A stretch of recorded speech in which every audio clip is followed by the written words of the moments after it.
Recent ಆಗಿ ಎಲ್ಲ social ಮೀಡಿಯಾದಾಗ ಯೂಟ್ಯೂಬ್ದಾಗ ಇನ್ಸ್ಟಾಗ್ರಾಮ್ನಾಗ ವಾಟ್ಸಪ್ನಾಗ ಐತಿ ನೋಡ್ರಿ ಒಂದು ನ್ಯೂಸ್ ಹರಿದಾಡಕತ್ತೈತಿ. ಎಗ್ ತಿಂದ್ರೆ ಕ್ಯಾನ್ಸರ್ ಬರ್ತದಂತ. ಇದು ನಿಜಾನ ಸುಳ್ಳ? ನಮ್ಮ ಒಂದು ಬಾಡಿಗೆ ನಮ್ಮ ಒಂದು ಹೆಲ್ತಿಗೆ ಐತಿ ನೋಡ್ರಿ ಪ್ರೋಟೀನ್ ಅಂತ ಹೇಳಿ ತಿನ್ನುವಂತಹ ಈ ಒಂದು ಎಗ್ದಿಂದ ನಮಗೆ ಕ್ಯಾನ್ಸರ್ ಆಗ್ಬೋದು ಅನ್ನೋದು ಖರೇನೋ ಸುಳ್ಳು? ಬರೀ ಈ ಒಂದು ವಿಡಿಯೋದಾಗ ಐತಿ ನೋಡ್ರಿ, ಈ ಒಂದು ನ್ಯೂಸ್ ಬಗ್ಗೆ ಕ್ಲಿಯರ್ ಆಗಿ ಐತಿ ನೋಡ್ರಿ, ಮಾತಾಡೋಣ. ಈ ಒಂದು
ಆಮ್ಲೆಟ್, ಬಾಯ್ಲ್ಡ್ ಎಗ್ ಈ ರೀತಿ ಮಾಡ್ಕೊಂಡು ತಿನ್ನೋದ್ರಿಂದ ಐತೆ ನೋಡ್ರಿ ಯಾವುದೇ ರೀತಿ ಸೈಡ್ ಎಫೆಕ್ಟ್ಸ್ ನಮ್ಮ ಹೆಲ್ತಿಗೆ ನಮ್ಮ ಬಾಡಿಗೆ ಆಗಂಗಿಲ್ಲ.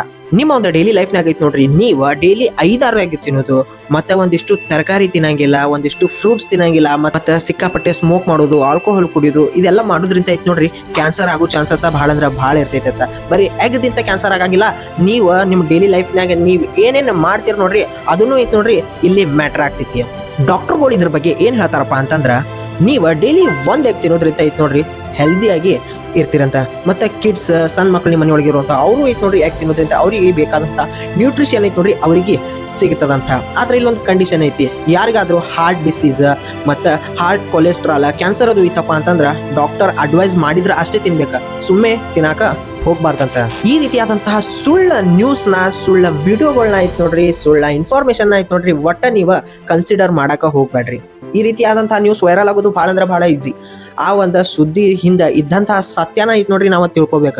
ಇದು ಖರೇನೋ ಸುಳ್ಳು ಅನ್ನೋದು ತಿಳ್ಕೊಂಡೈತ್ ನೋಡ್ರಿ ನಾವು ಅರ್ಥ ಮಾಡ್ಕೋಬೇಕ. ಎಗ್ ತಿಂದ್ರೆ ಕ್ಯಾನ್ಸಲ್ ಆಗಲ್ಲ. ಎಗ್ನ ಯಾವ ರೀತಿ ನಾವು ಕುಕಿಂಗ್ ಮಾಡಿ ತಿಂತೀವಿ, ಮತ್ತೆ ನಮ್ಮ ಒಂದು ಲೈಫ್ ಸ್ಟೈಲ್ದಾಗ ನಾವು ಹೆಂಗ್ ಇರ್ತೀವಿ ನಮ್ಮ ಡೈಲಿ ಲೈಫ್ನಾಗ ಅನ್ನೋದೈತ್ ನೋಡ್ರಿ ಭಾಳ ಅಂದ್ರೆ ಭಾಳ ಇಂಪಾರ್ಟೆಂಟ್ ಆಗ್ತೈತಿ. ಈ ಒಂದು ವಿಡಿಯೋ ನಿಮಗೂ ಏನಾದರೂ ಯೂಸ್ಫುಲ್ ಆಗಿತ್ತಪ್ಪ ಅಂತಂದ್ರ, ಇನ್ಫಾರ್ಮೇಶನ್ ಇಷ್ಟ ಆಗಿತ್ತಪ್ಪ ಅಂತಂದ್ರ ಈ ಒಂದು ವಿಡಿಯೋನ ಐತ್ ನೋಡ್ರಿ ಪ್ರತಿಯೊಬ್ಬ ನಿಮ್ಮ ಫ್ರೆಂಡ್ಸಿಗೂ ಐತ್ ನೋಡ್ರಿ ಶೇರ್ ಮಾಡ್ರಿ. ಹಾಗೆ ನನ್ನ ಒಂದು ಚಾನಲ್ನ ಸಬ್ಸ್ಕ್ರೈಬ್ ಮಾಡ್ರಿ, ಫಾಲೋ ಮಾಡ್ರಿ.